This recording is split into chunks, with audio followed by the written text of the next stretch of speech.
I mean, the moon of Mars is often thought of as like, is this some escape hatch for rich people? But it won't be that at all. It's anyone who, for the early people that go to Mars, it'll be far more dangerous. I mean, really, it kind of reads like Shackleton's ad for Antarctic explorers. You know, it's like difficult, dangerous, good chance you'll die. Excitement for those who survive. That kind of thing. I think there's not many people who actually want to go in the beginning, because all those things I said are true. But there'll be some who will, for whom the excitement of the frontier and exploration exceeds the concern of danger. And they will start off building the most elementary infrastructure, just a base to create propellant, a power station, glass domes in which to grow crops, all the sort of fundamentals without which you cannot survive. And then really there's going to be an explosion of entrepreneurial opportunity, because Mars will need everything from iron foundries to pizza joints to nightclubs. Definitely pizza joints. I think Mars should really have great bars. The Mars bar. It's all right. Look, I love dad jokes. All right? What's wrong with you? I'm dad. What do you think the timeline for this is? So I'm feeling pretty optimistic about the timeline, although I can be a little. Sometimes my timelines are a little, you know.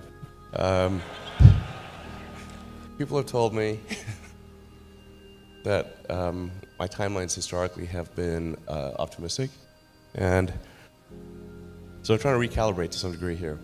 But I can tell you what I know currently is the case is that we are building the first ship, the first Mars or interplanetary ship right now, and I think we'll be able to do short flights, short sort of up and down flights, probably sometime in the first half of next year.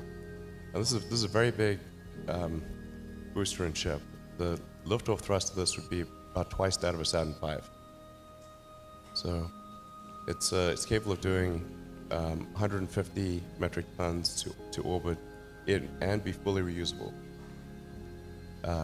So the expendable payload is around double that number. So what's amazing about this ship, assuming we can make full and rapid reusability work, is that we can reduce the marginal cost per flight dramatically, by orders of magnitude compared to where it is today. This question of reusability is so fundamental to rocketry. It is the fundamental breakthrough that's needed. If you consider aircraft, for example, you can lease a 747 and do a return flight full of cargo from California to Australia for $500,000. That's what it costs to lease a 747 fully round trip to Australia, which is far. To buy a single-engine turboprop plane, a good one, would be about $1.5 million, and that can't even reach Australia, and it's tiny compared to a 747. So what that means is like it costs less to use a giant plane with huge cargo for a long trip than that costs way less than buying a small plane for a short trip in the aircraft world. And the same actually is true of rocketry. A BFR flight will actually cost less than our Falcon 1 flight did back in the day. Wow. So that was about a $5 or $6 million marginal cost per flight. We're confident that BFR will be less than that. So that's profound, and that is what will enable the creation of a permanent base on the moon and a city on Mars. And that's the equivalent of like the Union Pacific Railroad, or having ships that can cross oceans.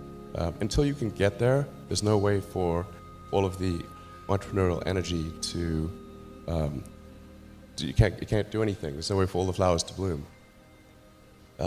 Once you can get there, the opportunity is immense. So we're going to do our best to get you there, and then make sure that there's an environment in which entrepreneurs can flourish. And then I think it'll be amazing.